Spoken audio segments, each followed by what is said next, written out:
හොඳයි. අපි කලින් සතියේ කතා කරා මම වේගෙන් අර එදා පාඩම් ටික ආපහු ගන්නම්. පරමාණුක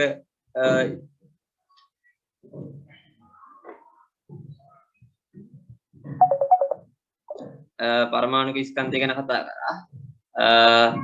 ඒක සාපේක්ෂ පරමාණුක ස්කන්ධය ගැන කතා කරා අපි. දැන් අද අපිට කතා කරන්න තියෙන්නේ සාපේක්ෂ අණුක ස්කන්ධය. මම කියනවා ක්ලියර් ඇහෙනවද නැත්නම් වටේට සද්දත් කියලා ඇහෙන්නේ?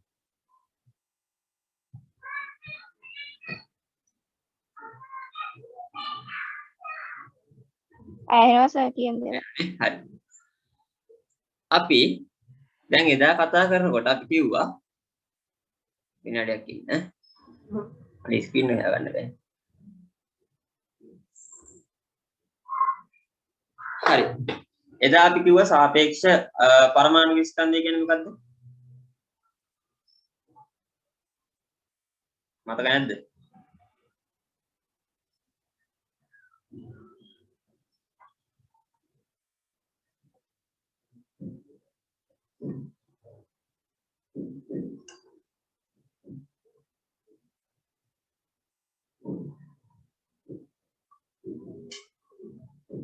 වීඩියෝ එකක් පේනවද?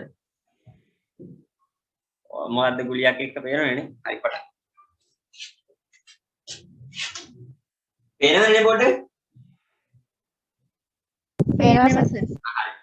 අපි එදා කතා කරා අනිකෙක්ක මොනසෙක් කියන්නේ.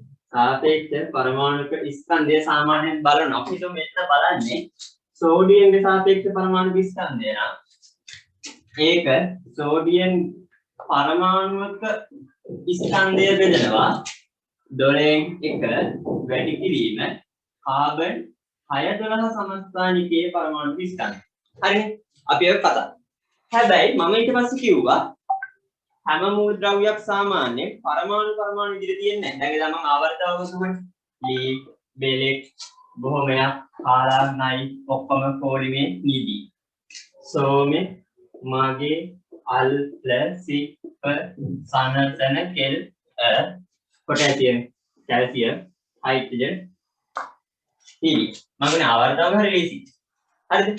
මේ ආවර්තවකගේ ඔයාලට තියෙන මූලද්‍රව්‍ය වලින් හැම මූලද්‍රව්‍යෙම මේ අනින් තියෙන පරමාණු විදිහට තියෙනවා. දැන් උදාහරණයක් විදිහට ගත්තොත් හයිඩ්‍රජන් කියන එක නා පළවෙනි මූලද්‍රව්‍යනේ. එයා තනියම ඉන්නේ. එයා තවත් හයිඩ්‍රජන් කෙනෙක් එක්ක සෙට් වෙලා H2 විදිහට ඉන්නේ. එතකොට අපි කියනවා හයිඩ්‍රජන් වායුව කියලා. H2 වායුව. ඒ කියන්නේ ඔයාලට පේන්න ඕන දැන් මේ සූත්‍රය අපි දැන්නේ සාපේක්ෂ පරමාණු ස්කන්ධය සමානයි. අදාළ මූලද්‍රව්‍යයේ පරමාණුව බර බෙදුවා 12යි 612 කාබන් සමස්ථානිකේ ස්කන්ධය. හරිද? එකපාරට බෝඩ් එක වැටේ දන්නේ ඊයේ ඒ වෙනද ගණන් ගන්න එපා වැටේ. හරිද? ඒ වගේ දැන් ලිතියම් බලමු. ලිතියම් ගොඩක් වෙලා ලිතියම් විදිහට හිටියට එයා සමහර ලාවට ඔක්සිජන් එක්ක වෙලා ඔක්සිජන් එක සංයෝග හදනවා. හරිද? ලිතියම් ඔක්සිජන් එක එක්ක වෙලා එක එක සංයෝග හදනවා. අන්න ඒ වගේ අවස්ථාවලදී අපි කොහොමද මෙන්න මේ අණු වලට මේ සූත්‍රය දාන්නේ? අපි බලමු. අරකම තමයි ලොකු වෙනසක් නේ. සාපේක්ෂ මම කෙටි ලියනවා අණුක ස්කන්ධය සමානයි අණුවේ ස්කන්ධය බෙදීම 12න් 1 වැඩි කිරීම අර වෙදින්න 612 කාබන් සමස්ථානිකයේ ස්කන්ධය. හරි. මම මේ අකුරු ගැතයි මම මොන හරි කියන්න ඕන කියලා කියන්න ඕන සරි. හරි. අපි ඊට පස්සේ කියන කතා කරා පරමාණුක ස්කන්ධ ඒකකය කියන්නේ මොකක්ද? මතකද? ඇහෙනවද? පේනවද? මම ඇහෙනවද? පරමාණුක ස්කන්ධ ඒකකය කියන්නේ මොකක්ද?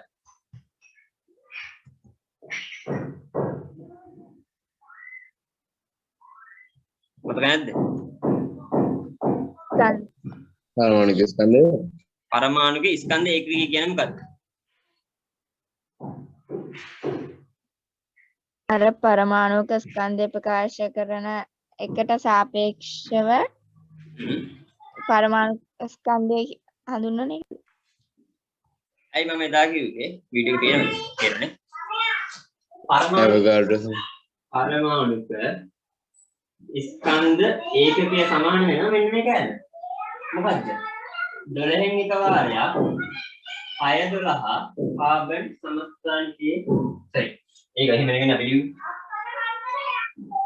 6 12 කාබන් සමස්ථානිකයේ ස්කන්ධය බෙදීම 12 මතකයි ඔහොමනේ අපි ලිව්වේ ඒක හරිද දැන් ඔන්න ඔය විදියට අපි සාපේක්ෂ පරමාණු ස්කන්ධය දාලා ගණන් හදුවා හරිද සාපේක්ෂ පරමාණු ස්කන්ධය දාලා ගණන් හදුවා දැන් සාපේක්ෂ අණුක ස්කන්ධය දාලා ගණන් හදමු හරි ගිය සතියේ අනේ මම රීකෙට් නේද ස්ක්‍රීන් එක නැතිව හරියන්නේ හරි ගිය සතියේ අපි ගිය සතියේ කියන ඉරිදා ළමයි ටිකක් ඇවිල්ලා සින්දු කිව්වේ එදා අපි චුට්ටක් කතා කරා හරියට කරගන්න බැරිුණානේ අපි බලමු මේක ඔයගොල්ලෝ බලන්න පෙළ පොතේ 125 වෙනි පිටුවේ තියෙනවා මම ඒක කියන ගමන් මම මේ පහළ වලින් කතා කරන්නේ ස්ක්‍රීන් එකේ පහළ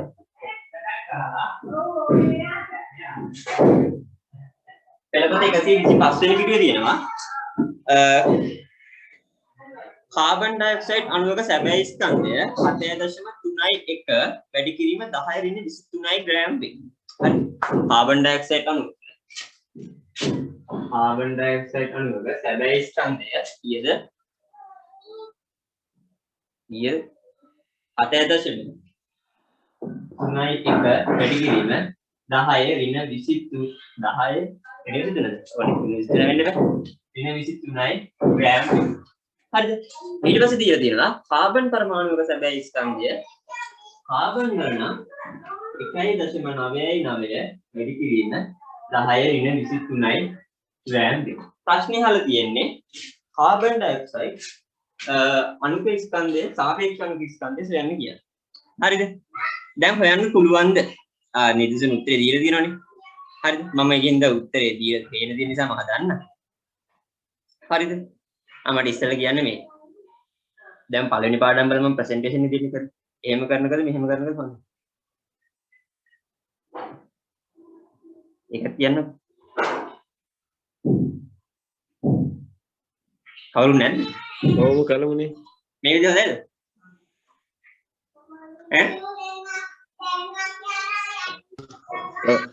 හරි.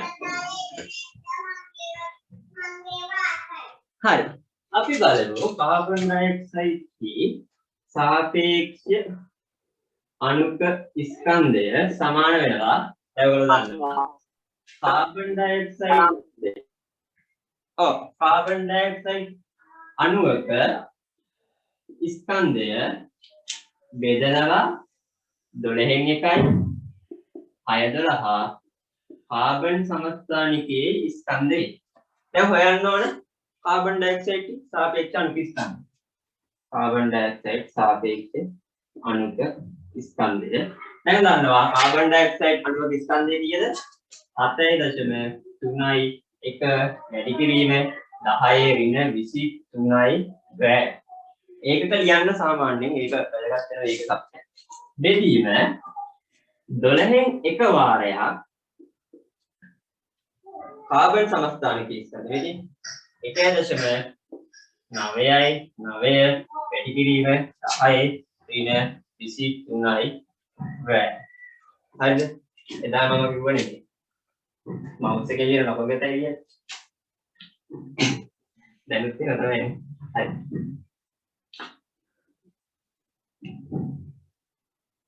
මම අයින් කරගන්න හරි දැන් ඔන්න සුළු කිරීමක් තියෙනවා 10 ඍණ 23ට 10 ඍණ 23 මොන සුළු කිරීම බැරිලා මේ බලන්න ග්‍රෑම්ට ග්‍රෑම් කැපුවා හරි මම ආපහු මේ උඩින් ලියන්න 7.3යි 1 වැඩි කිරීම කැට කියන්නේ එතකොට ඉතිරි වෙන්නේ 7.3යි 1 බෙදීම 12න් 1 වැඩි කිරීම 1.9යි 9 මම මේ සුළු කිරීමක් කියලා දෙන්නේ මම එදා කිව්වා බෙදීමක් ලකුණක් යටත් තව මොකක් හරි තියෙනවා නම් ඒක අපිට උඩට අරන් යන්න පුළුවන් වැඩි කිරීමක් ඒ කියන්නේ 7.3යි 1 වැඩි කිරීම 12 බෙදීම 1.9යි 9 ඔන්න ලඝු සුළු කිරීම ලඝු සුළු කිරීමක් කියලා දෙන්නද නැත්නම් සුළු කර ගන්නවද ඉක්මනට කියන්න ලඝු සුළු කිරීමක් මොකක්ද කියන්නේ මොකද ඇහුන්නේ ඔයාලා පළවෙනි දවසේ මයික් එක ඔන් කරගෙන උත්තර දීලා නැහැ දඩ ගන්න ඕකත් කියන්නේ ලඝු සුළුවීමක් කරමුනේ chat එකට හරි දාන්න මට සමහරට ඇහෙනවද හරි එහෙනම් සර් හරි ලඝු සුළුවීමක් කරමු කියලාද කිව්වේ හරි කරමු ලඝුපතක් ළඟ නැහැ නේද එහෙනම් මම පොඩ්ඩකට ලඝුපත ෂෙයා කරනවා හරිද උවින්දසගේ පන්තියේ සම්පූර්ණයෙන් මේ කියලා දෙයි මම මේ වැරදි ක්‍රමයක් කියන්නේ මෙහෙමයි අපි හිතුව මැත්ස් වලදී ලඝු ගණක් හදනකොට ඒක ලියන්න ඕන නියමිත රටාවක් තියෙනවා හරිද ඒ වුණාට දැන් මෙතනදී දැන් අපි විද්‍යාවේදී මෙහෙම දැම්මට පස්සේ ලඝු සුළු කිරීම ලියන විදිය අපි ලියන්නේ නැහැ පේපර් එකේ අපිට කොහොම හරි ලඝු වලින් දුසුළු කරේ හිතලා දුසුළු කරේ කොහොම හරි ලියන්න තමයි ඕන ඒක නිසා මම කටුකොලේ හදන විදියට හදලා පෙන්නන්න ලඝු සුළු කිරීම ස්ක්‍රීන් එක පේනවා කියලා හිතන්න හරිද ලඝු වලදී ඔන්න දැන් ලඝු වලට යන්න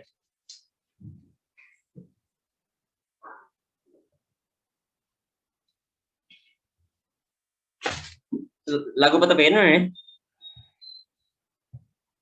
ඔය ප්‍රශ්න 7.31 හරිනේ වැඩි කිරීම 12 ගැසුණා වෙනවා හරි ලඝුපතේ දැන් ඔයගොල්ලන්ට බලන්න ප්‍රශ්නේ තියෙන්නේ අන්න ලඝු වලට මෙන්න මේ දෙයක් තියෙනවා මම හරියාගන්න ಗುಣ කරනව නම් මේක ලඝු වලට හැරෙවොත් එකතු කරන්න හරිද ලඝු වලට නෙමෙයි ಗುಣ කරන එකක් නම් ලඝු වලදී එකතු කරන්න බෙදන එකක් නම් ලඝු වලදී අඩු කරන්න මම මේ තාම තියරි නැතුව මම එකක් කරලා බලන්න මට කරන්න බෑනේ මම කෙටියෙන් සුළු කරේ විදිය කියන්නේ හරිද ඔන්න 7.3 ඉස්සෙල්ලාදී ගන්න 7.3 7.3 එකේදී ඔයගොල්ලන්ට පේනවා දශම තිතට ඉස්සරහින් තියෙන එක ඉලක්කයක් හරිද දශම තිතට ඉස්සරහින් තියෙන එක ඉලක්කයක් එතකොට අපි දන්නවා එතකොට කරන්නේ වැඩකින්ම ලඝුපතක් කියන්නේ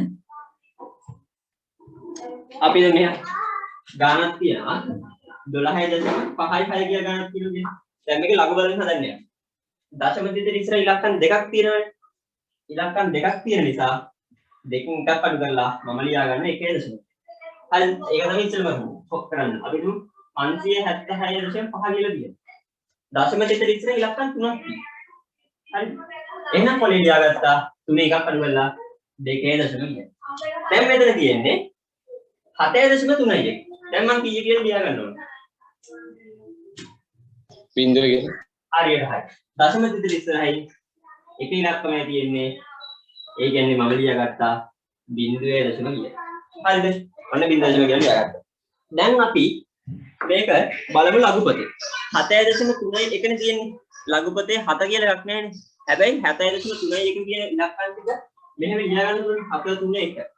ලඝුපතේ 73 කියලා එකක් තියෙනවා. 73 කියලා දින එක කියලා එකක්. හරි. අපි බලමු 73 එක මොකක්ද කියලා. ඔන්න මම ළඟ ලඝුපත ආපහු බලන්න. ඔන්න ලඝුපතේ මම ආවා 73 දැන් පේනවද යාලට? එදින 73 1 මේ බිඳුව මේ 1. 73 1 කියන්නේ 86යි 39. මෙතන ලියාගත්තා 86යි 39. බිඳුව දශම 8.6 3 9. ඊට පස්සේ මම ලියාගන්න දැන් 12. ඔය 12 දශම දෙක. 12 දශම දෙක මෙතන. 12 දශම බිඳුව වටනකමක් නැහැ. එතකොට දශම දෙක ඉස්සරහින් කීයද ඉලක්ක? මම මොකද ලියන්න ඕනද දැන්? 1. 1. මොකද මෙතන නම් දශම දෙක තියෙනවා ඉලක්කම් දෙකක්. එහෙනම් මම ලියනවා 1.0. හරි. මේ මෙහෙම නෙමෙයි මැත්ස් වලට හදන්නේ මම මේ කියලා දෙන්නේ මේ සුදුනම් ලීසි වෙන්නේ. හරි 12. දැන් අපි බලමු මෙහෙම තියෙන 12නේ. 12 පිටිපස්සේ තියෙන 12 බිඳුව. ඒක තේරෙනවද? අපි 12 බිඳුව බලමු. ඔය ලඝුපතට යන්න. දැන් ආපහු මම වාඩි වෙනකොට ලඝුපතයි හිට ගන්නකොට කැමරා එකයි දෙකම බලන්න ඕනේ. 12 බිඳුව. මේදී බිඳුවේ දශම සෝරි බිඳුවයි 792. බිඳුවයි 792. දැන් මෙතන තියෙන්නේ 7.3 එක වැඩි කිරීම 12. මම කිව්වා ලඝු වලදී වැඩි කිරීමක් නම් ඒක එකතු කරලා තමයි යන්නේ. එහෙනම් අපි මේක එකතු කරමු. 9 10 11යි 9 ගේ 10 එකක් ඉදිරි 6 ගේ 7 10 එකක් ඉදිරි 8 ගේ 9යි 1.9යි 4යි 3යි එක තමයි ඉරුඩට එන්නේ. හරිද? දැන් මම කිව්වා දැන් මේ ග්‍රේඩ් වල උත්තර හොයාගත්තා. ඒකෙන් යට එක බෙදන්න ඕනේ. ඒ කියන්නේ 1.99 ලඝු ප්‍රතිලඝු බලලා ඒකට එන ගාන අරකින් අඩු කරනවා. අපි බලමු 1.99. කීයද එන්න ඕනේ මෙතන? බිඳුව. 0.9. අපි දැන් බලමු 1.99 වෙන තියෙන්නේ 19.9 බලමු. 19.9 බලමු. 19 මෙන්න තියෙනවා 9.9 මේ තියෙන්නේ 29යි 89. 29යි 89. හරි. දැන් ඔයගොල්ලෝ දන්නවා ඊළඟ තියෙන්නේ 1.9යි 4.3 එක ශ්‍රේයට තියෙන්නේ 2.9යි 8.9. දැන් ඒක බෙදීමක් ඒක නිසා දැන් අපි ඒක අඩු කරමු. මම දාතල් එක හදාගෙන ඉල්ලන් උත්තරේ ගන්න. හරි. 0.2යි 9යි 8යි 9. දැන් අඩු කරමු. 9 10 2යි 8 9 10 3යි 9 10 4යි 8යි 6යි 1.6යි 4යි 3යි. මේ 64 32 කියලා කියලාක් ආවා. අස්මිතින් ලකුණු ගැත්තේ. ඒක දැන් අපි ලඝුපදේ හොයමු. මෙන්න මේ 64 32 බලමු. 64යි 32 64යි 32 නෑ 25 තියෙනවා. 64යි මේ එතකොට බලන්න මේ දැන් 64යි 32 නෑ. හැබැයි 64යි 25 තියෙනවා. හරිද? 64යි 25 ආසන්න මේකනේ. මෙතන 64යි 35 තියෙනවා. 35ද 25ද ගන්න. අපි 25 අරන් බලමු. 43 9. 43 9. හරිද? ඒ හැබැයි 64යි 64යි 25. මට උනේ 32. ඒක තව කීයක් අඩුයිද? ඇවුනේ. 7ක් නේ. 7ක්ද? 25යි 7ක්. 7ක් අඩි. අපි දැන් බලමු. ඒ අපි ගත්තේ 64යි 25 තියෙන තීරුවේ 7 ඉලක්කම තියෙන කොහෙද? මේ තියෙන්නේ 7 ඉලක්කම තියෙන්නේ මෙතන. ඒ කියන්නේ 7. 7ෙමයි 7 තියෙන්නේ. ඔන්න ගන්න. 47යි 97. දැන් මම මුලින් කිව්වා අපි හිතමු අපි දැන් 73.5 කියලා ගත්තා කියලා. අපි ලඝුපදයෙන් බලනකොට දශම ස්ථානෙට ඉස්සරහින් තියෙන 2 ඉලක්කම නිසා 1.0 කියලා ලියාගත්තා. හරිද? දැන් මෙතන දැන් ලඝුපදයෙන් බලලා 1.0 ඇවිල්ලා තියෙනවනේ. හරිද? ඒක නිසා අපි එකට එකක් එකතු කරලා 2 කියලා අරගෙන දශම ස්ථානයේ ඉස්සරහින් පිටිපස්සට දැන් දෙකක් අරගෙන. තේරුණාද ඒක? ප්‍රතිලඝුනේ දැන් බලන්න. ඔව්. හරි. දශම ස්ථානයේ පිටිපස්සට දෙකක් ගෙන. 1.0 නිසා අපි ඉතින් මෙතන 2.0 කියලා. 2.0 දුන්නා දශම පිට 3ක් පිටිපස්සට ගියා. මෙතන 0.0 කියනවා. 0.0 එකක් ඉස්සරහට ගියා. දැන් මෙතන තිබුණේ 1.0 නිසා ලඝු පිට දශම පිට 1.2ක් පිටිපස්සට ගෙනා. ඔන්න පිළිතුර 47.97යි පොතේ බලන්න උත්තරේ ගන්න.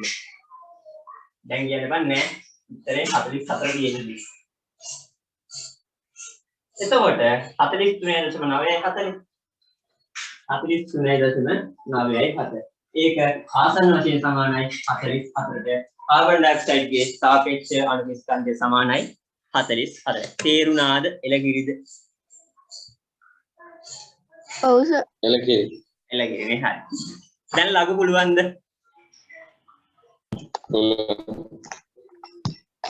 හරි ඔන්න ලඝුත් පොඩ්ඩක් කවර් කරා. මැත්ස් වලදී කොහොමද ලඝු හදන්නේ කියලා අරගෙන බලමු. හරි.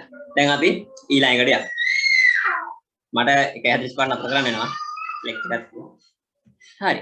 දැන් මම තව දෙයක් කියන්න. දැන් මාව පෙන්නන්න තියෙන්නේ. හරි. ඔන්න කාබන් ඩයොක්සයිඩ්. දැන් කාබන් ඩයොක්සයිඩ්ගේ සාපේක්ෂ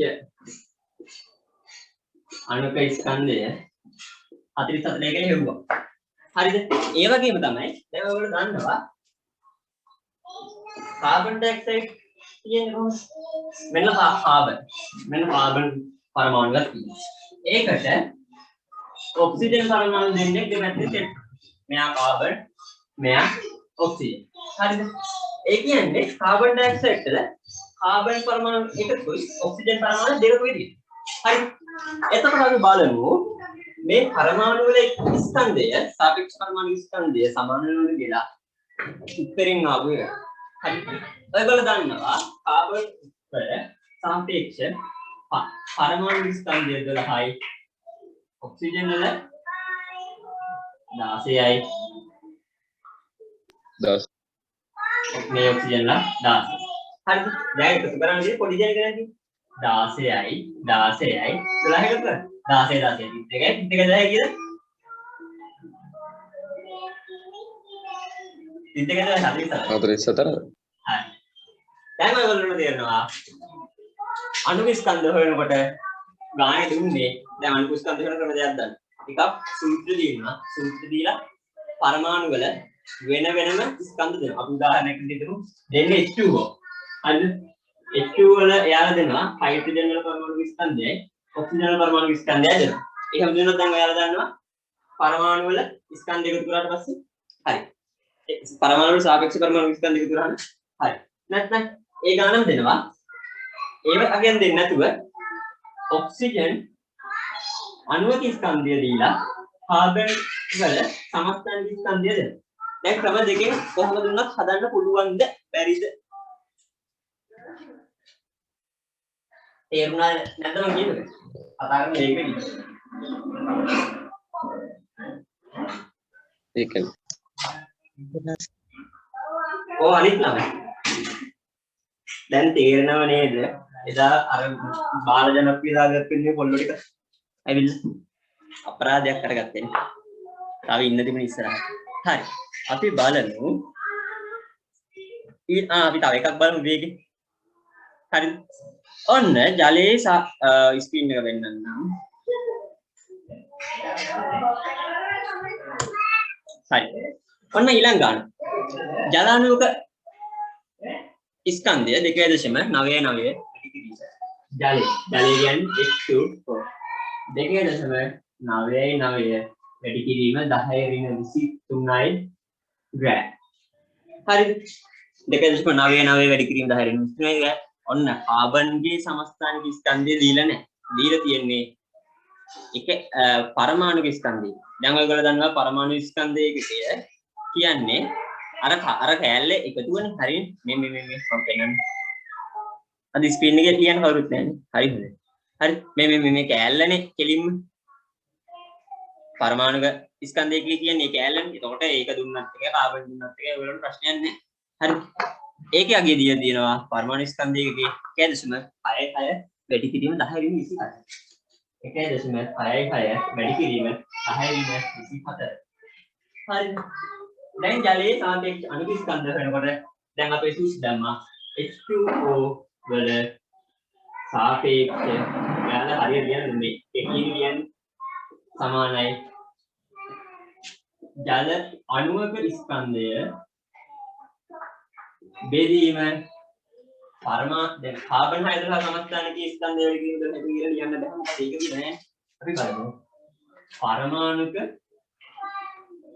ස්කන්ධ ඒකකයේ අගය එතකොට හරිද නැහැ 2.99 වැඩි කිරීම 10^23 ග්‍රෑම් බෙදීම 1.66 වැඩි කිරීම 10^24යි ග්‍රෑම්. දැන් මුලින් නම් මම ඍණ 23 ගැපුවා මෙතන තියෙන ඍණ 24. එදා මම කියලා දුන්නා දර්ශකයක යට තියෙන බෙදීම ලකුණ යට තියෙන දර්ශකයේ ඍණ 24ක් නම් ඒක ඉරුණා යනකොට ධන 24ක් වෙනවා. ඊට යට තියෙන ධන 24ක් නම් ඉරුණට යනකොට ඍණ 24ක් යනවා. ඒ මැච්. ඒ කියන්නේ මම ඒක සරලව හැමෝටම තේරුම් ගන්න ඕන නිසා කියලා. 2.0 බෝඩිය දිවි දෙනවද?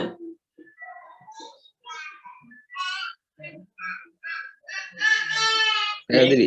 ගියාම 10 ධන 24.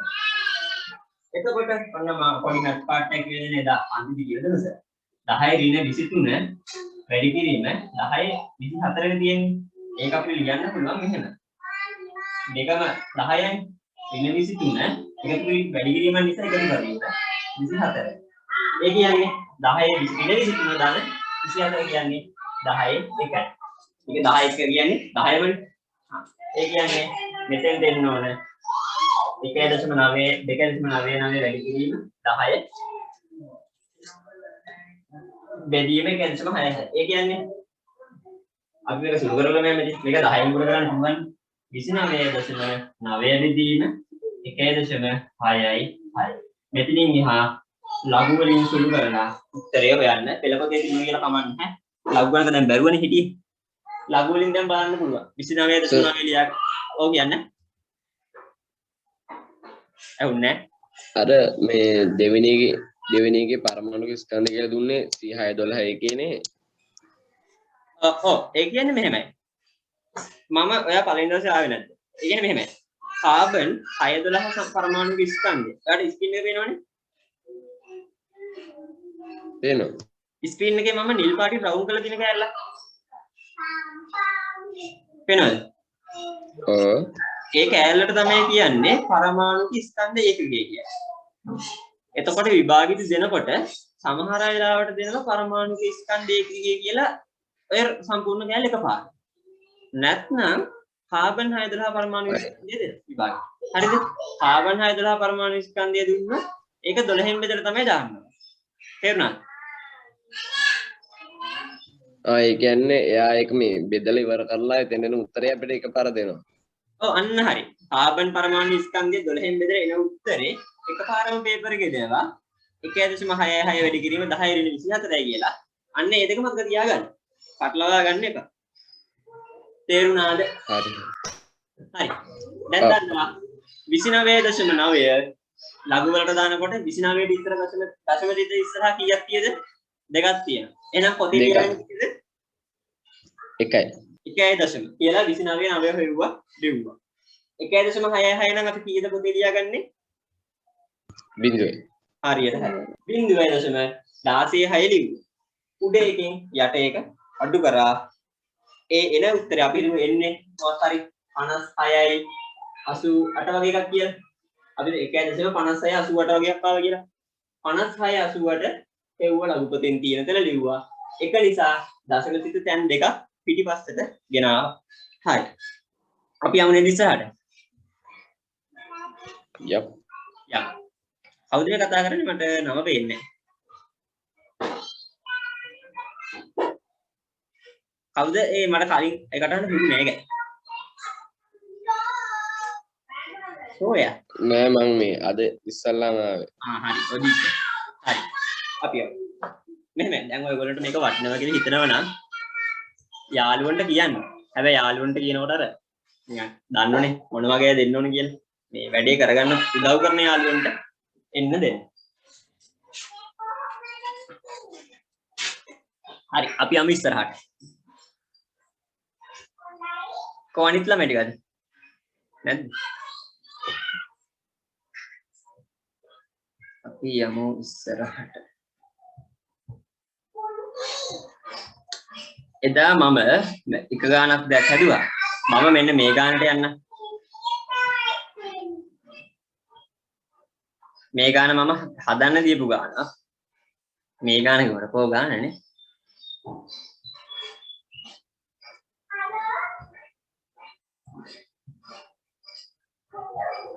ස්ක්‍රීන් එක පේනවනේ නේ? ගානක් පේනවනේ. ඔව්. හරි. ඔන්න මේක එදා මම දීපු ගාන උත්තරෙත් තියෙනවා.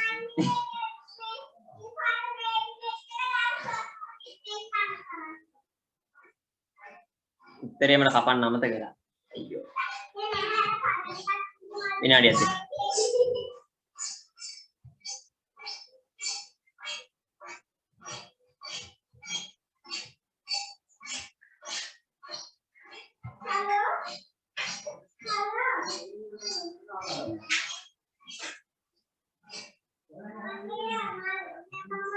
හරි. ප්‍රශ්න කියවන්න. ඔය ගිය සතියේ තීරණ වලට අදාළ එකක්. හැබැයි දැන් සාපේක්ෂ අණු ස්කන්ධයට ආවා සාපේක්ෂ පරමාණු ස්කන්ධය දන්නේ නැහැ කියලා ප්‍රශ්නයක් නේ. මොකද වචනේ විතරයි වෙනස් වෙන්නේ.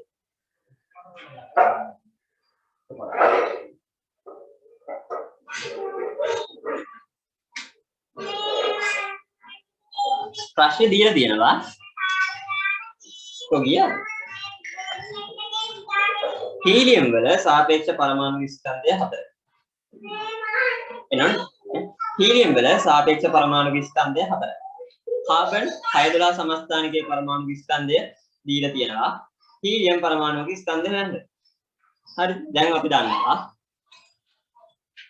සූත්‍රය මොකද්ද අපිට දැන් කාබන් හයිඩ්‍රජන් පරමාණු ස්කන්ධය කියලා කියනවා හීලියම් පරමාණු ස්කන්ධය හොයන්න කියලා තියෙන්නේ හීලියම් වල සාපේක්ෂ පරමාණු ස්කන්ධයක් කියලා. එතකොට සූත්‍රය හීලියම් වල සාපේක්ෂ පරමාණුක ස්කන්ධය සමානයි හීලියම් පරමාණුවක ස්කන්ධය බෙදීම මෙතන තියෙන පරමාණුක ස්කන්ධය කියන්නේ නෙමෙයි කාබන් හයිඩ්‍රජන් සමස්ථානික ස්කන්ධයෙන්. එතකොට 12 එක වාරයක් 6000 කාබන් සමස්ථානිකයේ පරමාණුක ස්කන්ධය සූත්‍රය. හරි. විනාඩි දෙකක් දෙන්න try කරන්නකො ලඝු පොතක් දාගෙන.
හරිනේ කරගෙන යන්නද මම හරි නියමතාවයෙන් කමන්නේ කරගෙන යන්න ආයෙන්නේ හරි හීලියම් වල සාපේක්ෂ පරමාණු ස්කන්ධය ගාන දීලා තියෙනවා 4 ඒ කියන්නේ මේක ඇල්ල දීලා තියෙනවා මේක ඇල්ලත් අපි දන්නේ හොයන්න තියෙන්නේ මේකයි ඔන්න දැන් ආපහු වර මැත්ස් වල තියෙන සමීකරණ කියන්නේ යට එක්කෙනා රංජන උඩ එක්කෙනා අර ඒක තන්දරේ හරි මෙතන හීලියම් වල සාපේක්ෂ පරමාණු ස්කන්ධ තමයි 4යි හීලියම් පරමාණු ස්කන්ධය ඒක නැති හීලියම් පරමාණුක ස්කන්ධය බෙදීම 12 එක වාරයක් කාබන් හයිඩ්‍රජන් සමස්ථානිකයේ පරමාණු ස්කන්ධය කියන 1.99 වැඩි කිරීම 1.99 වැඩි කිරීම 10 ඍණ 23යි සුළු කිරීම මෙල්ලන්නේ කියනවා නම් බලා ගන්න මේ වගේ සූත්‍රයක 4 සමානයි හීලියම් පරමාණු ස්කන්ධය බෙදීම මේක ගැට ගැලක් තියෙනනේ හොයන්න තියෙන උඩපද. එතකොට අපි කරන්නේ මේ යටේ එක්කෙනා කෙලින්ම තල්ලු කරනවා උඩ. හරි. එහෙම තල්ලු කරනකොට එක ගුණ කිරීමක් ලකුණක් විතර තමයි දාන්නේ. ඒ කියන්නේ 4 වැඩි කිරීම කෑල්ල මුඩ ගන්නවා. 12 එක වාරයක් 1.99 වැඩි කිරීම 10 ඍණ 23යි ග්‍රෑම්. දැන් සුළු කිරීමක් තියෙනවා 4ට 12 3යි 1.99 බෙදුවා මුලිය 3යි 0.6යි 6යි 3 වැඩි කිරීම 10 ඍණ 23යි ග්‍රෑම් තේරුණාද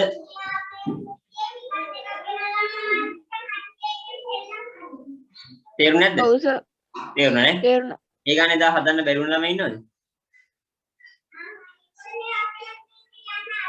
හැදුවේ නැද්ද හරි අපි යමු ඊළඟ කොටස ඊට පස්සේ අපි බර ඇරුම් කොටසකට යන්න යන්නේ හැමෝම අමාරුයි කියන්නේ අපිට ලේසි අපේ කොටස හරි මොකද කතා කරන්නේ චූට්ටකින ටකල මේ පොතක් කරන් එන්න වෙන පොතක් තියෙනවා තේරුණා චුට්ටක් ඉන්නද මේ වෙන පොතක් කරන් එන්න මේ වෙන පොතක් කියලා ඒ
හරි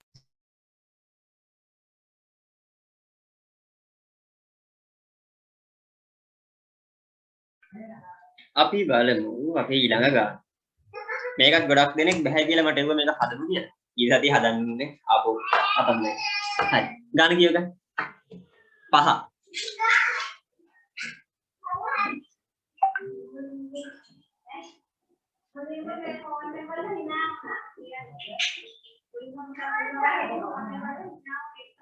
එතකන් try කරන්න කලින්ද?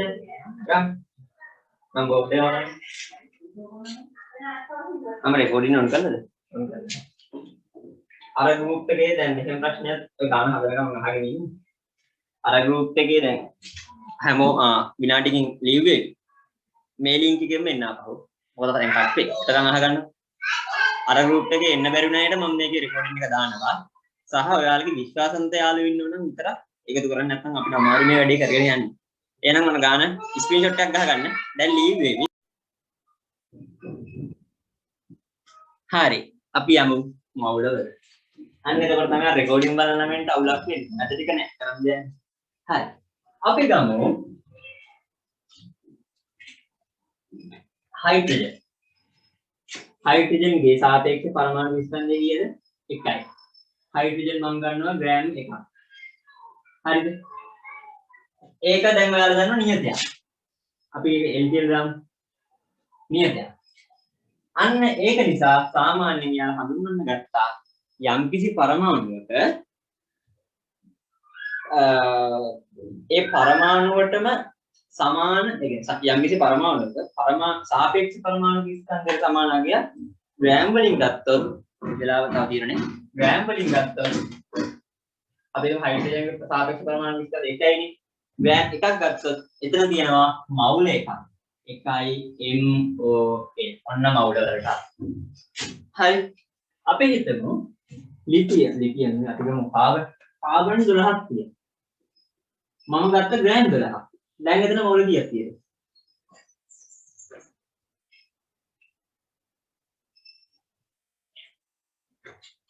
තේරුණේ නැද්ද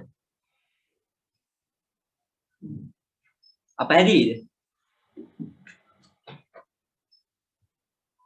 others කවුරුත් නැද්ද chat එකට දාන්න ආයි කියනකොට අන්න එහෙම කියන අපි හිතමු හයිඩ්‍රජන්ගේ සාපේක්ෂ පරමාණු විස්තන්දේ 1යි හරිද හයිඩ්‍රජන්ගේ සාපේක්ෂ පරමාණු විස්තන්දේ 1යි මම ඔයගොල්ලන්ට කිව්වා හයිඩ්‍රජන්ගේ සාපේක්ෂ පරමාණු විස්තන්දේ 1යි නම් මම ග්‍රෑම් එකක් ගත්තොත් ඒක නියතයක් මොකක්ද මේ නියතේ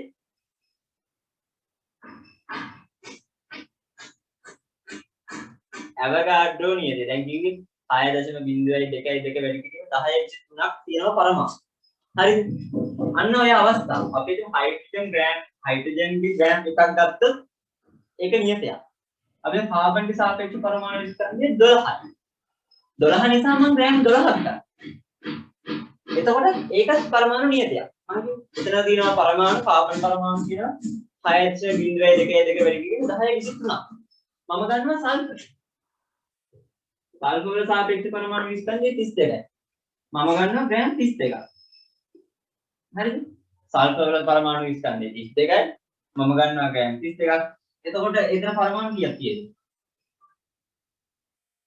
6.0.0.2.10 විතර අන්න හරිද ඒක නියතයක් කියලා මම කිව්වනේ අන්න ඒක නිසා දැන් ගණන් හදනකොට 6.02 වැඩි කිරීම 10.23 කියලා ලියලිය ඉන්නේ කියලා තේරලා යනවනේ ඒක නිසා ඒකට හැඳින්නුවා මේ අවස්ථාව මවුල එකක් කියලා තේරුණාද හයිඩ්‍රජන්ගේ සාපේක්ෂ පරමාණු විස්තන්දේ 1යි ග්‍රෑම් එකක් නම් එතන තියෙනවා මවුල එකක් කාබන්ගේ සාපේක්ෂ පරමාණු විස්තන්දේ 12යි මම ගත්ත ග්‍රෑම් 12ක් එතන තියෙනවා මවුල එකක් සල්ෆර් සාපේක්ෂ පරමාණු විස්තන්දේ 32යි ග්‍රෑම් 32ක් ගත්තොත් එතන තියෙනවා මවුල එකක් ඔක්සිජන්ගේ සාපේක්ෂ පරමාණු විස්තන්දේ 10යි මම ගන්නවා ග්‍රෑම් 16ක් එතන මවුල කීයක් තියෙන්නේ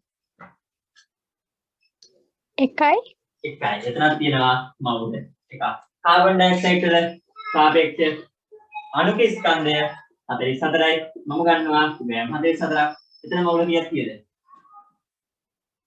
එකයි ඔය තියෙන දැන් මවුල පුළුවන් සල්ෆර් ඩයොක්සයිඩ් වල සල්ෆර් 32යි සල්ෆර් 64යි මම ගන්නවා ග්‍රෑම් 64ක්. මවුල කීයක් තියෙද? එකයි. එකයි. එතකොට තේරෙනවා පරමාණුවක් ගත්තත් අණුවක් ගත්තත් සාපේක්ෂ පරමාණු ස්කන්ධයට හෝ අණු ස්කන්ධයට සමාන ප්‍රමාණයක් ග්‍රෑම් වලින් ගත්තට පස්සේ ඒක ඇවගාඩ්‍රෝ නියතයට සමානයි සහ මවුල එකක් කියලා අපි හඳුන්වනවා. තේරුණාද? නේද? ඔව් සර්. හරි. දැන් මවුල අමාරුයි කියලා හිතපු අය ඉන්නවද මෙතන මුලින්? ඔව්. ඔව්නේ. හරි. මවුල මුකුත් කරුවා අය ඉන්නවද මෙතන? එහෙම නෑනේ. ඉන්නවනම් මම කැමතියි. නෑනේ. හරි. අපි එතකොට දැන් ගණනය කරනකොට අර ඇවගාඩ්‍රෝ නියතෙත් දාගෙන යන එක පජල්නේ. හරිද? ඇයිද? පොතේ තියෙන එක එක උදාහරණ තියෙනවා. හරිද? ඒවා මම කතා කරන්නේ නැහැ. අපි මෙහෙම දෙයක් ඉතින්ද? අපි යමු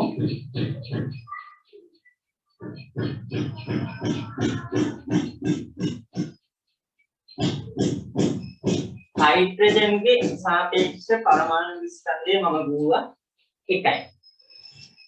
හයිඩ්‍රජන්ගේ සාපේක්ෂ පරමාණුක ස්කන්ධය එකයි. එතකොට මම කිව්වා හයිඩ්‍රජන් මවුලයක් ගන්නවා නම් හයිඩ්‍රජන් ග්‍රෑම් කොයියක් තියෙනවද? හයිඩ්‍රජන් මවුල එකක් වෙන්න නම් ග්‍රෑම් කීයක් තියෙනවද?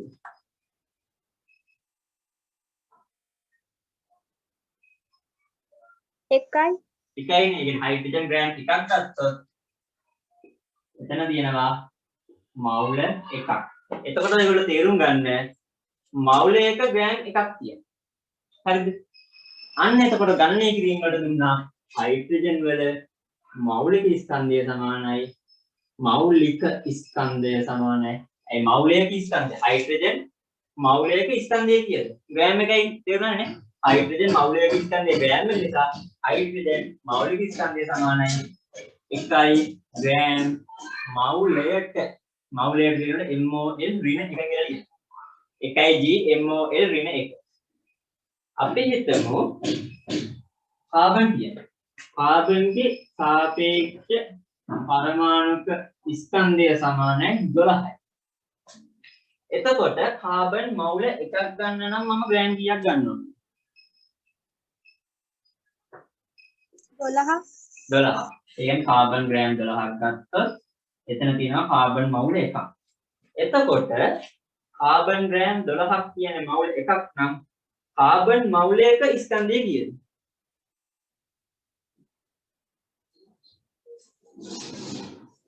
කාබන් ග්‍රෑම් 12ක් කියන්නේ මවුල එකක් නම් මවුල එකක් කියන්නේ කාබන් ග්‍රෑම් කීයද? 12යි. 12යිනේ. ඒ කියන්නේ කාබන් මවුලයක ස්කන්ධය 12යි. ඒ කියන්නේ කාබන්ගේ මෞලික ස්කන්ධය සමානයි 12යි ග්‍රෑම් මවුලයට. අපි තව එකකට යමු. ඔක්සිජන්ගේ සාපේක්ෂ පරමාණුක ස්කන්ධය සමානයි 16යි. මට කියන්නේ ඔක්සිජන්ගේ මෞලික ස්කන්ධය කීයද?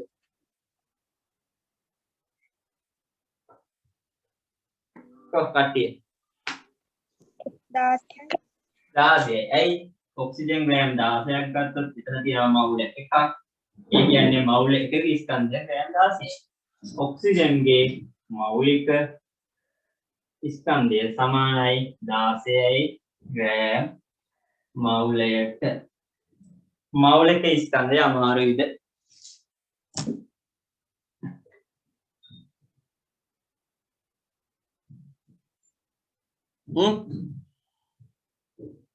ඕලා මැඩි මං ඉතලා දින්න 11යි දෙන්නෙක් ගිහි මෞලික ස්කන්ධය අමාරුයි කතා කරන්න බය වෙන්න එපා මාත් එක්ක. හරි ලීසි ඒකනේ අපරක් බය. අපි දාලමු මෙහෙම එකක් දැන්. ඔන්න මම දැන් ගානක් දෙන්න.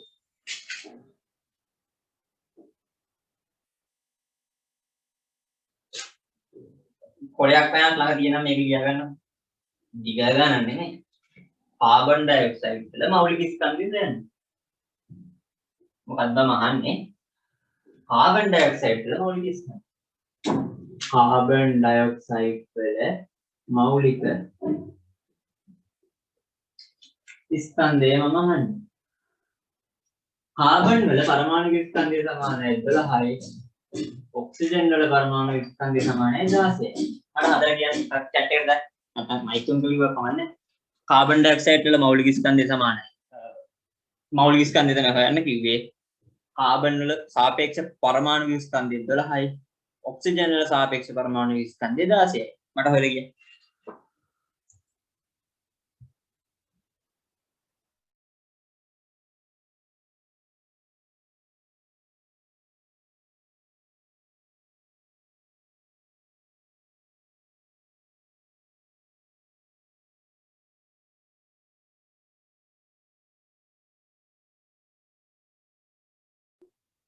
ඔය එන්නේ. හරි. එතකොට අපි ඉස්සෙල්ලම බලන්න ඕන කාබන් ඩයොක්සයිඩ් වල සාපේක්ෂ අණු ස්කන්ධ. කාබන් ඩයොක්සයිඩ් තියෙනවා සාපේක්ෂ අණු ස්කන්ධය.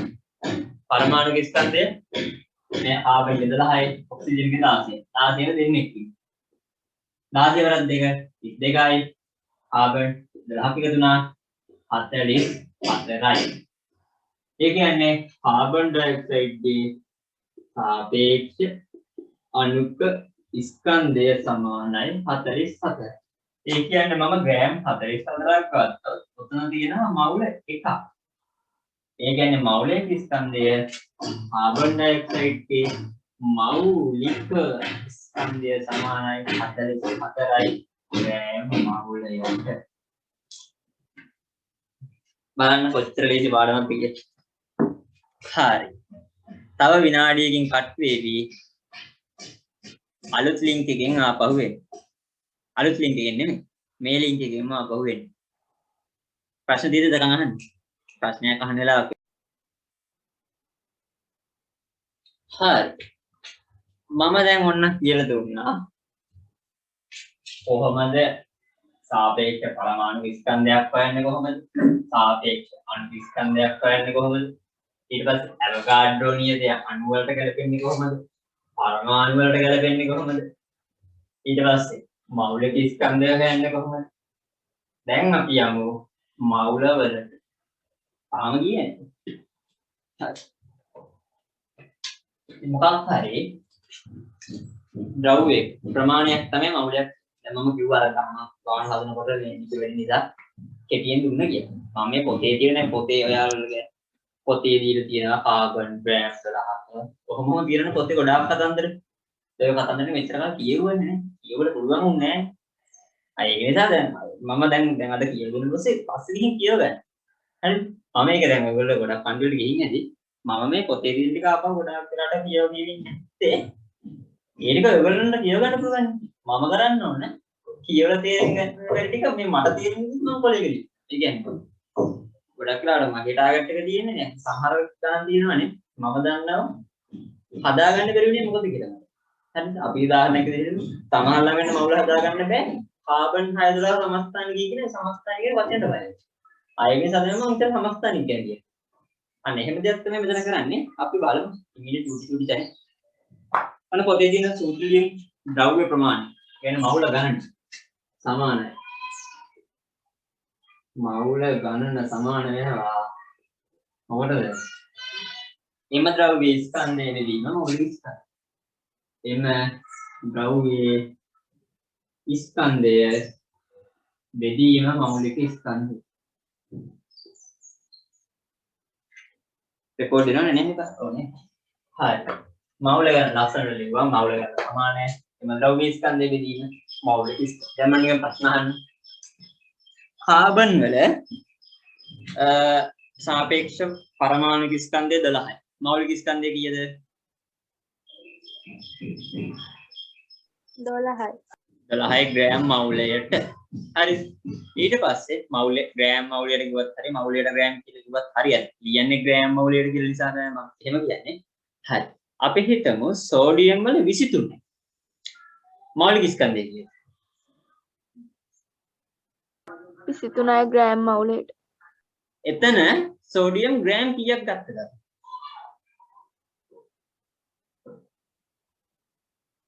සෝඩියම් මෞලයක් තියෙනවා. ඕකේ. සාවින් ගියේ. 23යිද? ඔව් ග්‍රෑම් 23යි. ඒ කියන්නේ මවුලයක් කියන නම් පරමාණු ස්කන්ධයට හරි අණු ස්කන්ධයට සමාන ග්‍රෑම් ගණනක් අපි ගත්තා. දැන් ඔයා අමතක වෙනවා නම් මම මේ දාන රෙකෝඩින් අහුව බලන්න. හරිද? එකට එකයිනේ. හරි මට පොඩි වැඩක් තියෙන. හරි කමන්න පියන්කෝ. මෙන්න මේ සූත්‍ර මතක තියාගන්න. මවුල ගණන සමාන වෙනවා එම ද්‍රව්‍යයේ ස්කන්ධය බෙදනවා මෞලික ස්කන්ධ. හරි සරලයි. අපි දැන් යමු පොතේ දෙන විසඳු අභ්‍යාස වලට. දීලා තියෙනවා කාබන් මවුල 4ක ඇති පරමාණු සංඛ්‍යාව හොයන්න. කාබන් තියෙනවා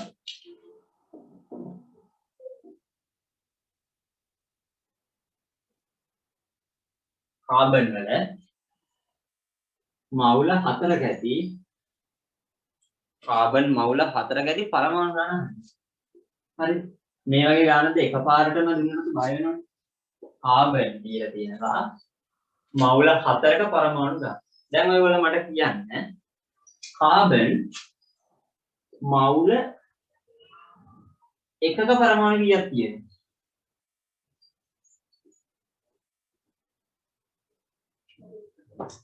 එක සැරේට නේ මවුල් කියන්නේ.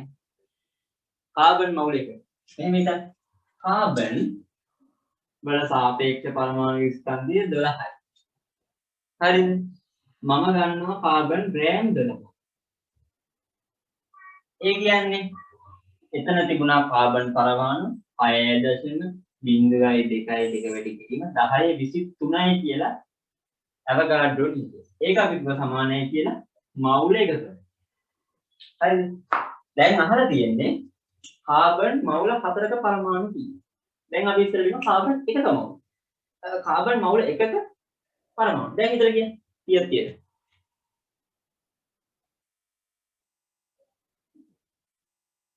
10ක් ඉන්න. මාත් එක්ක 10යි. කීයද? පැටලුණාද? 6.02 වැඩි කිරීම 10 3. අන්න හරි. මම කිව්වා මොන මූල ද්‍රව්‍යයක් ගත්ත මොන අණුවක් ගත්තත් මොන සංයෝගයක් ගත්තත් මොන පරමාණුවක් ගත්තත් මවුල එකක තියෙනවා මෙන්න මේක. ඒක ආයි කතා දෙකක් නෑ. හේතුව කාබන්ගේ සාපේක්ෂ පරමාණු විස්තර 12යි ග්‍රෑම් 12ක් ගත්තම අවගාඩ්‍රෝ නියතයට සමානයි. ඒක නිසා අවගාඩ්‍රෝ නියතයට සමාන කියන්නේ මවුල එකක් තියෙනවා. ඒ කියන්නේ කාබන්ගේ මවුල එකක පරමාණු තියෙනවා 6.02 වැඩි කිරීම 1023. අහලා තියෙන්නේ කාබන් මවුල 4ක. කාබන් මවුල 4 කීයක් තියෙනවද ඔයාලට? මේ වගේ 4 නෑ. 4 වැඩි කිරීම 6.02 වැඩි කිරීම 1023. ඒ කියන්නේ කීයද? 4 වල 2 8යි 4 වල 2 8යි 4 වල 0.24. 24.08 අපි 24.08 කියලා ගොඩක් වෙලා කියන්නේ නැහැ. දශම දිද මේක අතර පමණයි. එතකොට 2.4යි 0.88 වැඩි කිරීම 10.23 නේ. දශම දෙපැන්න නිසා 10.24යි.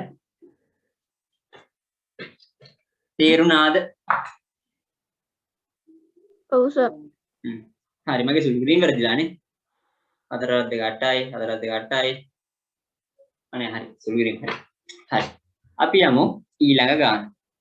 විසඳු අභ්‍යාස 2. කාබන් ඩයොක්සයිඩ් අණු මවුල 5කට. දැන් මවුල 5 තියෙනවා.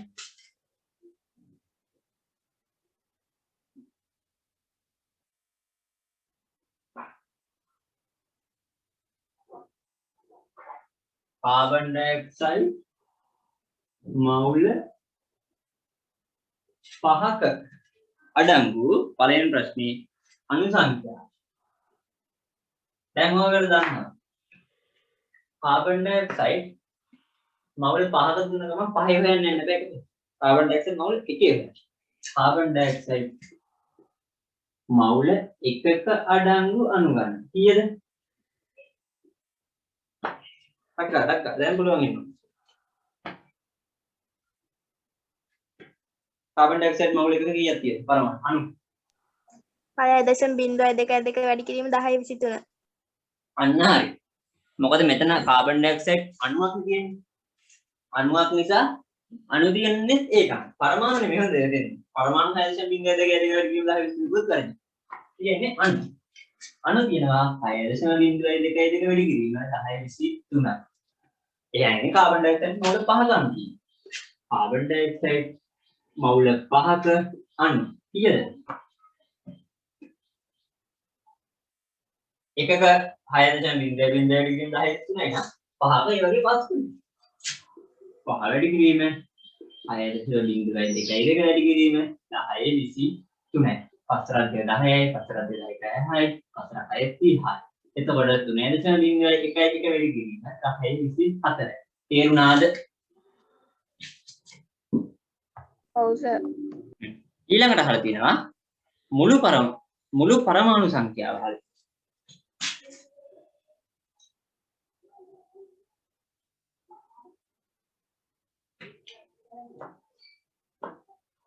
අපි බලමු මොන නම් වැඩේ වරද්ද ගන්න බෑ. මේ හිතන විදිය දැන් අතනින් කන්ටිනියු කරගෙන නෙමෙයි ගිහින් අතනින් කන්ටිනියු කරපු උත්තරේ තියෙනවා. මුළු පරමාණු ඒ කියන්නේ කාබන් ඩයොක්සයිඩ් මවුල 5 පරමාණු ගණන්. මට කියන්න කාබන් ඩයොක්සයිඩ් අණුවක පරමාණු කීයක් තියෙනවද?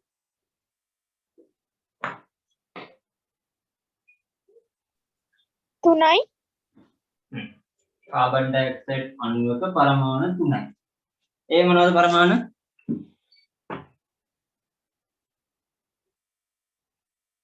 Carbon 1යි oxygen 2යි. හරි. එතකොට දැන් අහන්නේ කාබන් ඩයොක්සයිඩ් මවුල 5ක පරමාණු. කාබන් ඩයොක්සයිඩ් මවුල 5ක පරමාණු. ඊට කලින් මවුල 5ක පරමාණු වෙන කලින් මවුල 1ක පරමාණු ගණනක් මුලින් කිව්වනේ. කියන්නේ 3.01 වැඩි කිරීම 1024යි. මවුල 1ක පරමාණු. sorry මවුල 1ක අණු. sorry මවුල 5ක මම පැටලුවා. අපි මුලින් ගානේ හෙව්වා මවුල 5ක කාබන් ඩයොක්සයිඩ් අණු කීයක් තියෙද කියලා. හරිද? ඒ ගාන තමයි 3.01 වැඩි කිරීම 1024යි. හරිද? දැන් මම මෙතන කිව්ව කාබන් ඩයොක්සයිඩ් අණුවක පරමාණු 3ක් තියෙනවා. හරිද? අණුවක. ඒ වගේ එහෙනම් කාබන් ඩයොක්සයිඩ් අණු කාබන් ඩයොක්සයිඩ් මවුල 5ක කීයක් තියෙනවා? ඒ කියන්නේ 3.01 වැඩි කිරීම 1024 වරක් 3යි. පිළිතුර 3යි 3යි 0.9 10 ඒක තේරුණාද පැටලුණා? පැටලුණා නම් ආයි කියලා දෙන්න. දන්නවනේ මම 10 පාරක් ආවෙත් කියලා දෙන්නේ. නැත තේරුම්.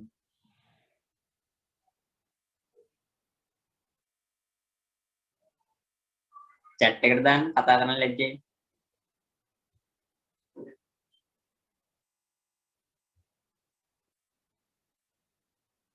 ඇහෙන්නේ නැද්ද මාව? කාබන් ඩයොක්සයිඩ් මවුල මම කොච්චරලා තනින් කියවද? අන්තිම කතා කරේ මොකක්ද? සර් ඔක ආපහු කියලා දෙන්නකෝ. කොතිනින්ද මම නතර කරේ කතාව? මම මුලින් ඉඳලා මේ ඇහුන්නේ නැද්ද? හරි ආයෙන්නම්කෝ.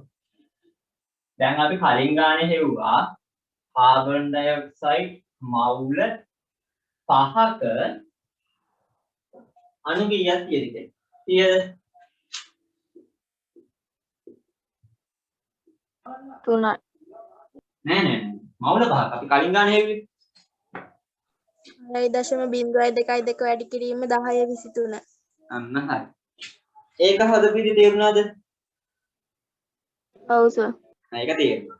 දැන් ඊළඟ කොටසෙන් තේරෙන්නේ මොකක්ද අහලා තියෙන්නේ කාබන් ඩයොක්සයිඩ් අණුවක ඇති පරමාණු ගන්න. නෑ. කාබන් ඩයොක්සයිඩ් මවුල 5ක ඇති යන පරමාණු ගන්න තමයි අහන්නේ. හරි. ආන්නේ කාබන් ඩයොක්සයිඩ් මවුල 5ක පරමාණු ගන්න. මවුල 5ම පරමාණු. හරි. එතකොට මට කියන්න දැන් කාබන් ඩයොක්සයිඩ් අණුවක පරමාණු කීයක් තියෙද? 3යි. 3යි. අහන්නේ කාබන් ඩයොක්සයිඩ් මවුල පහ. හරිද? දැන් එකපාරට අපි යන්න එකපාරට කාබන් ඩයොක්සයිඩ් අණුවක නෑ කාබන් ඩයොක්සයිඩ් මවුල පහක පරමාණු ගණනය අහන්නේ. දැන් එතකොට බලන්න මෙතන දැන් අපි හිතුවනේ කාබන් ඩයොක්සයිඩ් මවුල පහක් තියෙන පරමාණු ගණන. හරිද? එතකොට අණු ගණන කාබන් ඩයොක්සයිඩ් මවුල පහක තියෙනවා අණු 3.0111 වර 1027ක් තියෙනවනේ. අපි මෙතන එක අණුවක් ගලවලා ගමු. එක අණුවක් පොන්නම ගත්තා. හරිද? දැන් අපි හෙව්වා එක කාබන් ඩයොක්සයිඩ් අණුවක තියෙනවා පරමාණු 3 දෙනෙක්. හරිද? කාබන් ඩයොක්සයිඩ් මවුල පහක තියෙනවා අණු 3.01 වැඩි කිරීම 1024ක්. ඒක එක අණුවක් ගත්තොත් ඒ අණුවක තියෙනවා පරමාණු 3ක්. ඒක පැහැදිලිද? ඔව් සර්. හරි. ඉතින් ඒ වගේ මෙච්චර ප්‍රමාණයක් තියෙනවා. 3.01 වරක් 1024ක්. ඔන්න ඉතින් මම එක අණුවක්. තව මගේ යාළුවා තව එක අණුවක්. මගේ ගාව දෙනවා පරමාණු 3ක්. අර යාළුවාව තියෙන පරමාණු 3ක්. හරිද? හැමෝම ගාව පරමාණු 3ක් තියෙනවා. එහෙනම් ඒ ගණන් වැඩි වෙනවා. හරිද? ඒ කියන්නේ තුන්වා අණුවක ඉන්නේ 3 දෙනයි. ඒ වගේ තව කට්ටිය ඉන්නවා මෙච්චර. 3.01 වැඩි කිරීම 1024. එතකොට එනවා 3.3.9. හරිද? මම ලියාගත්ත වගේ හරිද? හරිනේ. ලියාගත්ත හරිනේ. 9.0 ඒ තේරුණාද? තේරුණා සර්. දැන් තේරුණානේ? කාබන් ඩයොක්සයිඩ් මවුල පහේ තියෙන අණු මෙච්චර ගන්න. 0.11 වැඩි කිරීම 1024. ඒ එක අණුවක පරමාණු ඉන්නවා 3 දෙනෙක්. එහෙනම් 3 දෙනෙක් ඉන්නවා නම් එක අණුවක ඒ වගේ අණු තියෙනවා මෙච්චර ප්‍රමාණයක්. එතකොට එක 3ෙන් වැඩි කරන්නේ. තේරුණානේ? ඊළඟට කාබන් ඩයොක්සයිඩ් අණුවක ඇති ඔක්සිජන් පරමාණු මහා. අර ප්‍රශ්නෙට මොකද? නෑ අහලා දින ඔක්සිජන් පරමාණු සංඛ්‍යාව. කොහේ ඔක්සිජන් පරමාණු සංඛ්‍යාව? මවුල පහේ තියෙන ඔක්සිජන් පරමාණු.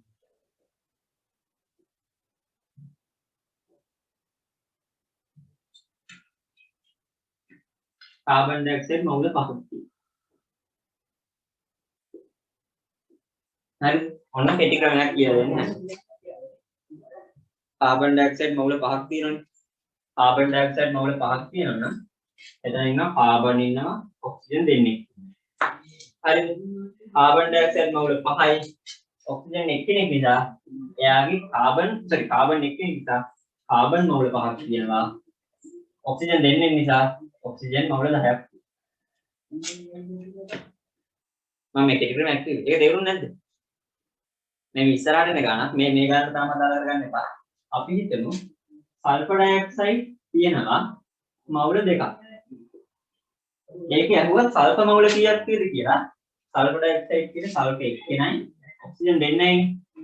සල්ෆර් ඩයොක්සයිඩ් මවුල දෙකක් තියෙනවා. එහෙනම් සල්ෆර් මවුල දෙකයි ඔක්සිජන් දෙන්නෙක් ඉන්නවනේ. දෙක වැඩි කරනවා දෙකයි. ඔක්සිජන් මවුල 4යි.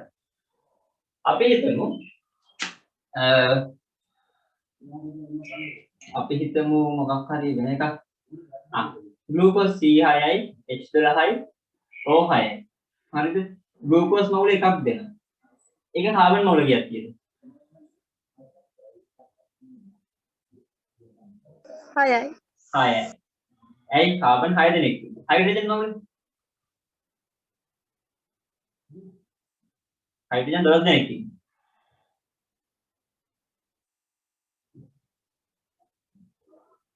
12යි. ඔක්සිජන් 6 දෙනෙක් තියෙනවා. ඔක්සිජන් මවුල 6යි. 6යි. හරි. එතකොට අන්න ඒ වගේ තාම ඒක මේකට ආදේශ කරගන්න එපා. මම පොඩ්ඩක් ගන්න හරි. ගාන කියවෙන්න. ආයි ගාන කියලා දෙන්නම්. මොකක්ද මෙසේජ් එකක් ආවේ? මේකම බලන්න. හරි. කාබන් ඩයොක්සයිඩ් අණුවක තියෙන ඉස්සෙල්ලාගේ පරමාණු ගණන හොයාගන්න. හරි. කාබන් අහලින් ප්‍රශ්න වල කාබන් ඩයොක්සයිඩ් මවුල 5ක ඔක්සිජන් පරමාණු ගණන. කාබන් ඩයොක්සයිඩ් මවුල 5ක කාබන් ඩයොක්සයිඩ් මවුල 5ක තියෙන ඔක්සිජන් පරමාණු ගණන හොයන්න. මට කියන්න කාබන් ඩයොක්සයිඩ් අණුවක ඔක්සිජන් පරමාණු කීයක් තියෙනවා? එකයි කාබන් ඩයොක්සයිඩ් අණුවක ඔක්සිජන් පරමාණු දෙකයි 2යි. කාබන් පරමාණු එකයි මුළු පරමාණු 3යි 3යි. හරි. දැන් මුලින් කතාව කරමු. අහන්නේ කාබන් ඩයොක්සයිඩ් මවුල 5ක් තියෙන ඔක්සිජන් පරමාණු ගන්න. හරිද? ඉතින් තියෙනවා කාබන් ඩයොක්සයිඩ් මවුල 5ක අණු තියෙනවා 3.01 වැඩි කියන 10 24. මම එක අණුවක් ගත්තා. එක අණුවක වෙන තියෙනවා පරමාණු 3 දෙනෙක් කියලා. ඒ 3ෙන් දෙකක්ම ඔක්සිජන්. හරිද? 3ෙන් දෙකක් ඔක්සිජන්. කාබන් ඩයොක්සයිඩ් අණුවක පරමාණු 3ක් තියෙනවා. 3ෙන් දෙකක් ඔක්සිජන්. ඒ වගේ තමයි මෙච්චර ප්‍රමාණයක් තියෙනවා. 3.01 වැඩි කියන 10 24. එහෙනම් මවුල 5ක ඔක්සිජන් තියෙනවා. දෙවාරයක් 3.01 වැඩි කිරීම 1024. එතකොට පිළිතුර එනවා 6.22 වැඩි කිරීම 1024. තේරුණාද? නැද්ද? තේරුණා සර් හරි. අපි තව එකකට යනවද? නතර කරනවා. මහන්සිද?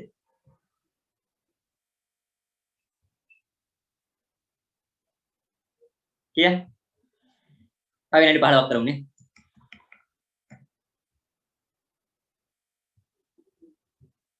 කොහොමද කරමුද නැද්ද? කරමු. හායි. මට දෙකට ලෙක්චර් එකක් තියෙනවා. කන්නක් තියෙනවා. මම එකමාර නතර. විසඳු අභ්‍යාස පෙළපත බලාගෙන හදන්න බැරි වුණේ මට අහන්න. මොකද්ද? ඊළඟ දේ තමයි දැන් මට මැසේජ් ගොඩාක් එනවා. හරිද? අපිට මේ සමහරලාට මැසේජ් මග ඇරෙන්න පුළුවන්. ඒක නිසා එහෙමත් පොඩි රින් කට්ටයක් ගහලා තියන්න. හරි. දැන් ඔයගොල්ලන්ට තියෙනවා සාපේක්ෂ අණු ස්කන්ධ හොයන්න පුළුවන්. මෞලික ස්කන්ධ හොයන්නත් පුළුවන් දැන්. අපි මේක ගානක් බලමු. මේ ගාන අපි බලමුද? නෑ, ඒක තනියම හදන්න ඕන ගෙදර වැඩ. මේක තනියම හදන්න. උත්තරෙත් නෑනේ. හරිද? ඕක හදලා මට එවන්න. අපි ලබන සතිය සාකච්ඡා කරමු. මවුල අමාරුද එතකොට? මොනවද මේ මවුල වල තිබුණ ගණන් ටික? අයියේ. සල්ලි. ඔව්. ඒජ්. ස්ක්‍රීන් එකේ මුකුත් පේන්නේ නෑනේ. මට පේන්නේ. අපි මේක බලමු. කාබන් ග්‍රෑම් 24ක අඩංගු කාබන් මවුල ප්‍රමාණය ගණනය කරන්න.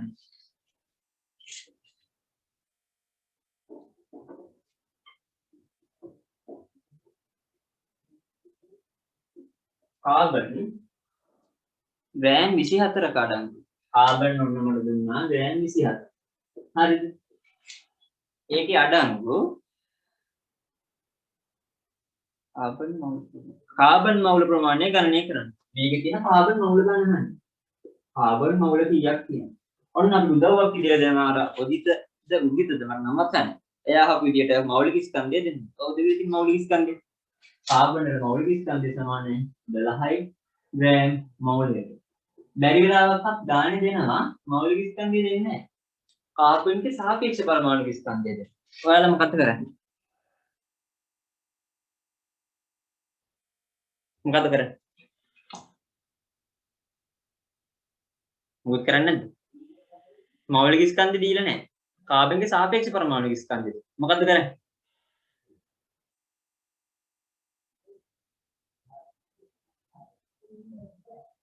කවුරු නැද්ද?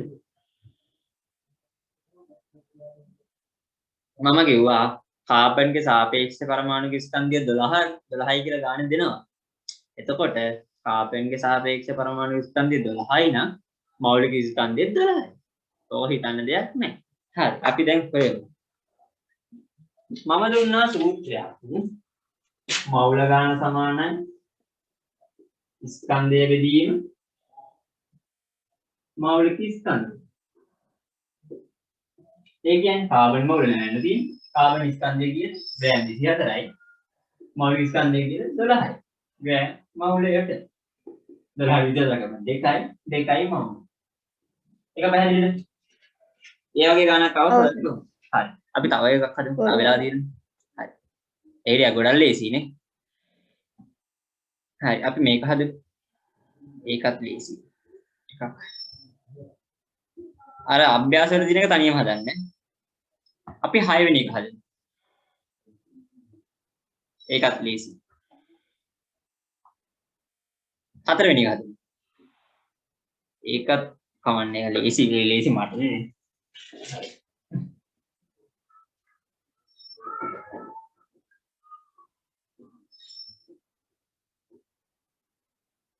ප්‍රශ්නේ මොකක්ද? ප්‍රශ්නේ තියෙනවා කාබන් ඩයොක්සයිඩ් 0.1 මවුලක අඩංගු අණු සංඛ්‍යාව කාබන් ඩයොක්සයිඩ් තියෙනවා. මවුල 0.1ක තියෙන අණු සංඛ්‍යාව මොනවාද? හරි. මවුල එක නෙමෙයි මවුල 0.1. ඔයාලා මට කියන්න කාබන් ඩයොක්සයිඩ් මවුල එක කණු කීයක් කියලා.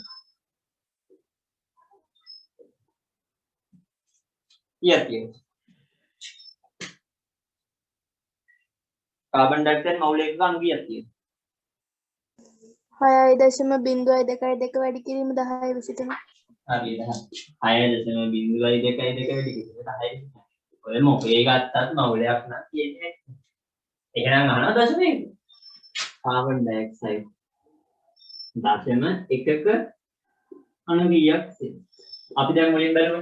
කාබන් ඩයොක්සයිඩ් මවුල එකක 6.02යි නම් මවුල දෙක මේ වගේ දෙකුණයක්. එහෙනම් 0.1ක 6.02 වගේ 0.1 උනේ. අරක් 10 23. ඒ කියන්නේ උත්තර එනවා 0.1 කියන්නේ 10 එකයි 10 එක කියන්නේ අනේ ඒක මම මේක අමාරුවක් නේ. අසුර කරන්න කියලා දෙන්න. 0.1 තියෙනවනේ. 0.1 කියන්නේ 10 එක. 10 එක කියන්නේ 10 පළවෙනි බලෙන් ඉන්නේ. මේක ඉදිරියට ගන්න. ඒ කියන්නේ 10 ඍණ එක. ඒ කියන්නේ ඇත්තටම මෙතන දෙවිදේ 0.1 නෙමෙයි. 10 ඍණ එක.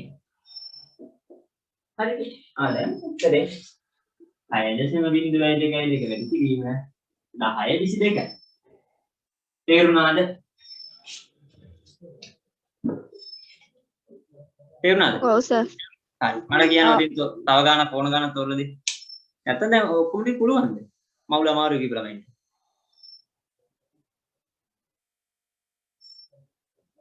ඈ?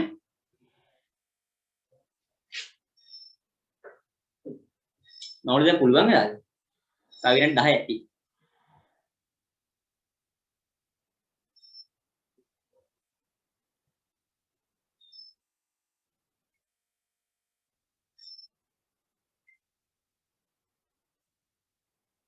විනාඩි 10යි. ඔයගොල්ලන්ගේ කාලේ. හරි. එහෙනම් අපි අදට නතර කරමු. දැන් ඔන්න නතර කරන්නනේ. දැන්. ඕනේ. හරි. එහෙනම් දැන් ඔන්න හැමෝම අමාරුවේ කියපු මවුල පාඩම. දැන් පුළුවන් ඒ කිය.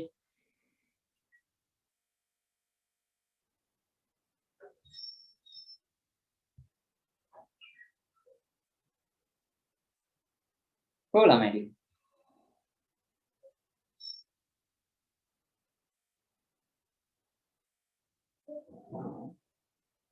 හරි මම රෙකෝඩින් ඔෆ් කරන්න.